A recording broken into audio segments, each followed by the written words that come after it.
Hello and welcome to the Live at 5 Real Estate Report. I'm Blair Buchanan of Royal LePage Frank Real Estate. Today I'll talk about our very active spring market. Then I'll share with you some of the trends we're noticing in real estate. Then I'll do my best to answer some of our viewers' questions. Well, the results are in for February. February was a very active month.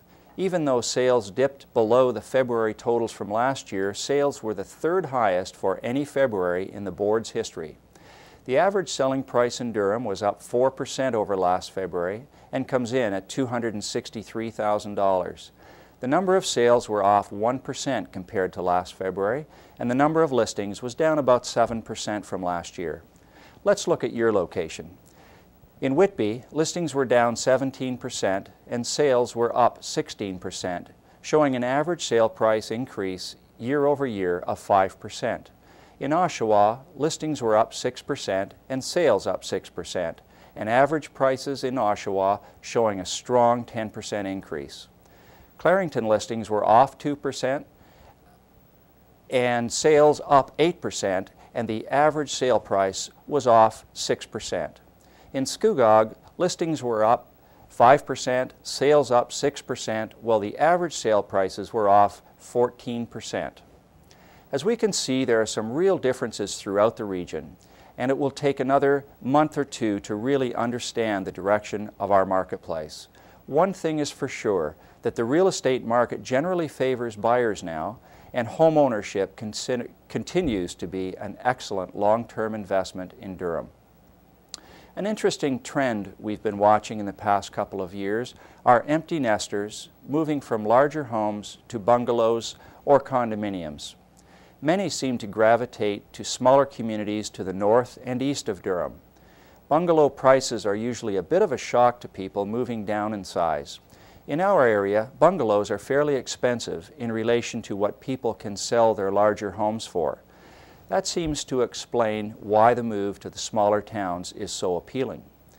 Another developing trend is to supersized homes on smaller and smaller lots. In years past, a typical building lot was 50 feet frontage and about 120 feet deep. Now a 50-foot lot is considered a premium lot, and even a 40 and 45-foot lot fetch premium prices. Builders are now building 2,000 to 2,800 square foot homes on lots with 30 feet frontage. Hot new trends in new homes include the use of marble flooring and exotic hardwood flooring. Larger kitchens open to the living area and 9-foot ceilings are becoming very popular. Increased ceiling height adds to the feeling of space, even in a home of a more modest size. Now to questions from our viewers. Recently, a young single parent who is in the process of separation asks, what kind of house should she be looking for herself and her 2 children? I would estimate that as high as 15 to 20% of the resale market involves separation or divorce. So this question deserves a really thorough answer. The first thing I suggest is to sit down with your trusted financial advisor or your banker to get pre-qualified to determine what you can comfortably afford. It is really important to stay within a firm budget. Quite often it may be difficult to accept the idea of moving out of a larger home into a more modest one. It isn't easy going from a 2-income family to a single income.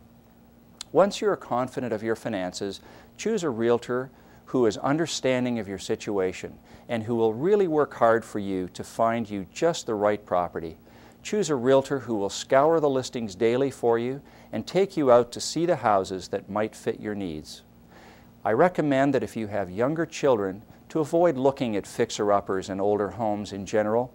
The experience can be a real drain on finances. Although you may be handy enough to take on a challenge, it's difficult to take the time away from your children. My suggestion is to look seriously at the purchase of either a townhouse, condominium, or a freehold townhouse where you own the land.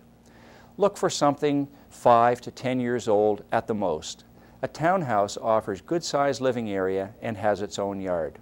In my experience, I've found this to be the best solution for the single-parent household. We have another question from a viewer. Is a house being sold under power of sale really a good deal? I can tell you that when a realtor runs an advertisement in the paper titled Power of Sale, the phone will ring off the hook with calls from people who are bargain hunting. In most cases, houses that are for sale under Power of Sale have been taken over by the bank, trust company, or whoever holds the mortgage. The owners are usually in very difficult financial circumstances, and if they can't keep up the payments, quite often they have also been unable to keep the house in top condition. During the legal part of the Power of Sale, the bank will usually have 1 or 2 appraisals done to determine the fair market value of the house. They are very reluctant to sell the property below the appraised value, at least in the first month or 2 of a house being on the market. The reason for this is that there may be other creditors behind them in line on the title, and the lender could be sued by one of these second or third in line creditors if they sold the property without at least trying to have the property exposed on the market for a reasonable length of time. Another factor to consider is that the original owner has the right to redeem the property, even though the bank may have sold it to another buyer. Although it is very rare, it can happen that a buyer is set to move into their new home to find that the original owner has paid up all arrears and reclaims his house. As I mentioned, it is very rare that this would happen. But my best advice regarding shopping for a Power of Sale is to get advice from your realtor and make the offer conditional on your lawyer's approval for a couple of days. This will give your lawyer an opportunity to do a quick search of the title to learn of any hidden legal problems.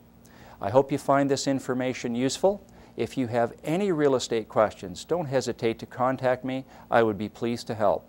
For the Live at 5 Real Estate Report, I am Blair Buchanan, Royal LePage, Frank Real Estate.